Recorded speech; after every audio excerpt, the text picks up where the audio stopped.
Quiero hacerle una pregunta porque el presidente ha tomado quizás la decisión más impopular de su gobierno hasta ahora con el tema de la gasolina.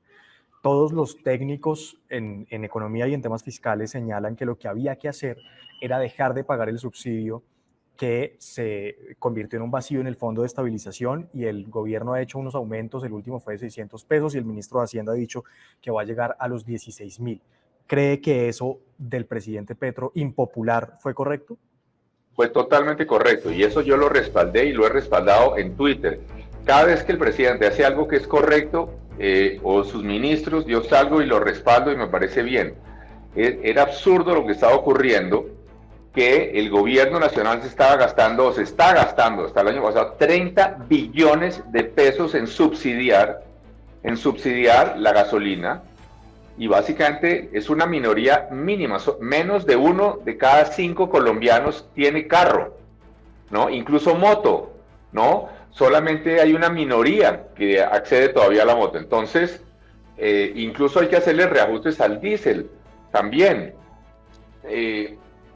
porque son recursos que si el gobierno no se los gasta subsidiando la gasolina, pues puede hacer inversiones en carreteras, en salud, en educación, atendiendo las necesidades de los más pobres. Por ejemplo, en ese tema, yo lo respaldo el gobierno en esas decisiones impopulares, lo respaldo. También, por ejemplo, hay otros temas. Aquí se arma un tema grande, el tema de la discusión sobre la expropiación.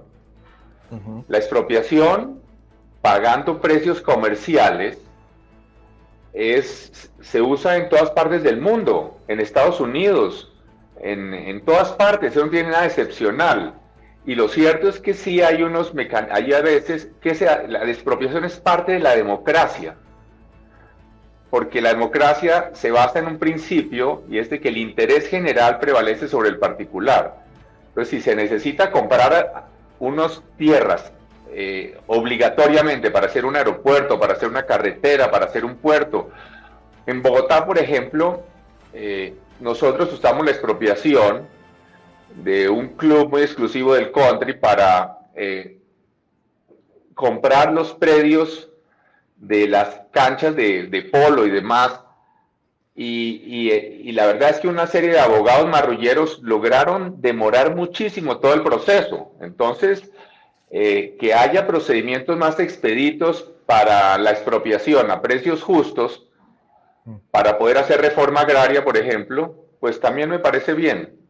Pero, exalcalde, ahí quiero ahondar en ese punto porque hay una diferencia entre que el gobierno o el Estado pueda expropiar predios para proyectos estratégicos de interés nacional como una vía nacional, un aeropuerto, la expropiación administrativa, y otra es expropiar tierras para cumplir con la reforma rural integral. Y eso tiene unos bemoles. ¿Usted aún en ese escenario está de acuerdo?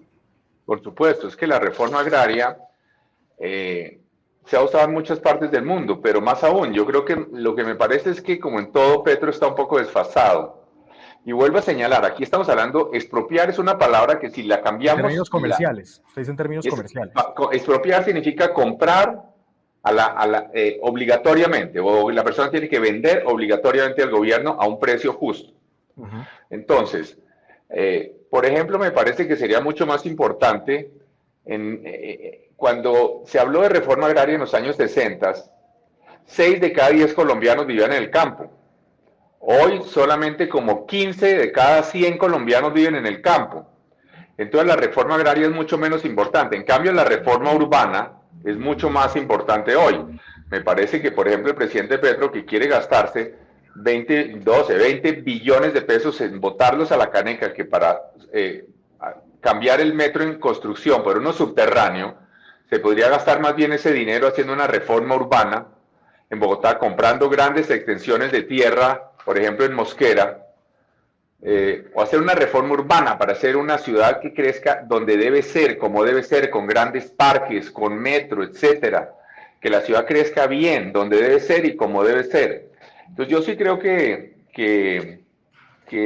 más aún yo le cuento Santiago, que por ejemplo, le cuento en Nueva York, aquí sí. ¿Se acuerda de las famosas Torres Gemelas? Sí, Que tumbó, claro. Entonces, las Torres Gemelas se hicieron usando la expropiación. Y ese es un caso todavía más discutible, porque es expropiar para un proyecto privado. Expropiar, por ejemplo, el edificio del New York Times hoy en Nueva York, a veces se expropia para hacer proyectos privados que van a mejorar las ciudades. En Estados Unidos hubo un caso muy famoso porque iba a haber un proyecto de redesarrollo urbano en una ciudad que se llama New London, Connecticut, para hacer un proyecto privado, porque nadie discute que se expropie, como dice usted, para hacer un proyecto público, pero para hacer proyectos privados y ni siquiera para los más pobres, para hacer un proyecto privado para mejorar la ciudad. Y este caso de New London, Connecticut, ustedes pueden, los que estén oyendo, mirar en Google, eso fue la Corte Suprema de los Estados Unidos.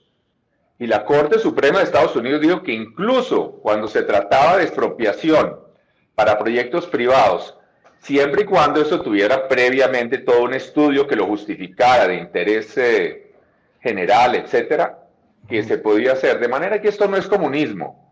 Esto no es comunismo. Pero es que eso es una cosa menor, porque es que lo que realmente, vuelvo a insistir, Petro le tiene alergia a todo lo que es privado. Y por eso, entre otras, quiere estatizar la salud, que es un desastre, y quiere estatizar todo el proyecto de pensiones, que es un gran error, quiere sacar adelante una ley, una reforma laboral que generaría mucho más informalidad y más desempleo, en fin. Petro no entiende cómo... Y es que yo creo que aquí hay un punto, Santiago, sí, y es el siguiente. No ha sido empresario, no entiende cómo funciona la empresa privada. Pero lo importante no es que haya sido, porque hay muchas personas que puede que no hayan sido empresarias, pero entienden. Él debería entender cómo se desarrollan los países y las sociedades, porque él sí ha sido político, entonces que entienda cómo se desarrolló Singapur, o cómo se desarrolló Suecia, o cómo se desarrolló Suiza, o China, o Francia. Entonces puede que él no tenga que saber cómo manejar una empresa, pero sí debería saber como líder político cómo es que se desarrollan económicamente los países, cómo es que se logra llegar a una sociedad donde la gente gane más dinero, donde haya más seguridad, donde haya más prosperidad, más oportunidades para los jóvenes. Eso sí lo debería saber como líder político. Y parece que no lo entiende tampoco. ¿Cómo es que se desarrolló Corea, por ejemplo?